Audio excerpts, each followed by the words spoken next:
আসসালামু আলাইকুম। Hello everyone. আজকে আপনাদের মাঝে নিয়ে এসেছি সেমাইয়ের তৈরি পুডিং। এই পুডিংটি তৈরি করতে আমি মাত্র একটি ডিম ইউজ করেছি।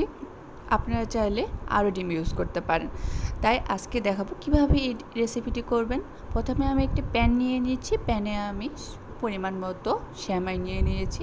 তার সাথে আমি যোগ করছি পরিমাণ মতো চিনি। এই দুইটি ইনগ্রিডিয়েন্টস আমি ভালোভাবে মিশিয়ে নিচ্ছি এবং ভেজে নিচ্ছি। অবশ্যই আপনি অল্প আঁচে এই ইনগ্রিডিয়েন্টগুলো ভাজবেন। এই সেমাইগুলো মুচমুচে হওয়া পর্যন্ত আমি অবশ্যই অপেক্ষা করব। এবং পাশে আমি একটা বাটি নিয়ে নিয়েছি, ডিমটাকে ফেটিয়ে নিব। ডিমটা আমি এখানে একটা ডিম ইউজ করেছি, আপনারা চাইলে আরও ডিম ইউজ করলে আরও সুন্দর হবে।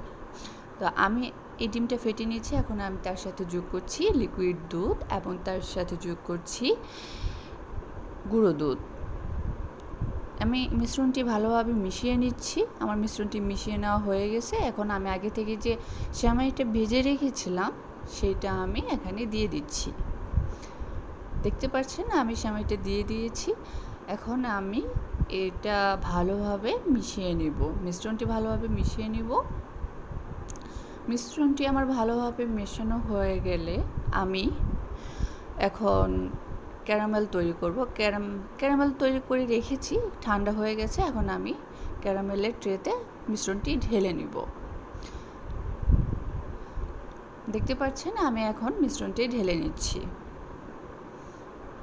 আমার মিশ্রণটি ঢালা হয়ে গেলে আমি এই মিশ্রণটি ভালোভাবে চারদিকে ছড়িয়ে দিচ্ছি এবং ভালোভাবে ট্যাপ করে ছড়িয়ে দিচ্ছি।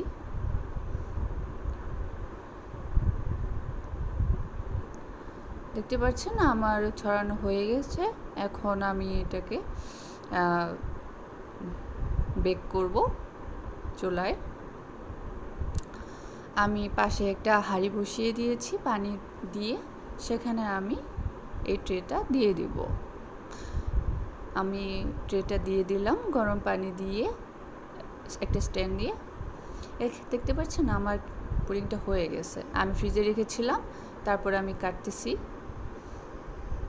অনেক সফট হয়েছে। আপনারা কিন্তু বাসায় অবশ্যই করবেন এবং আমাকে জানাবেন আসলে রেসিপিটা কেমন লাগলো আপনাদের। আর আমার চ্যানেলটাকে কিন্তু অবশ্যই সাবস্ক্রাইব করবেন আর কমেন্ট করে জানাবেন কেমন লাগলো। আল্লাহ।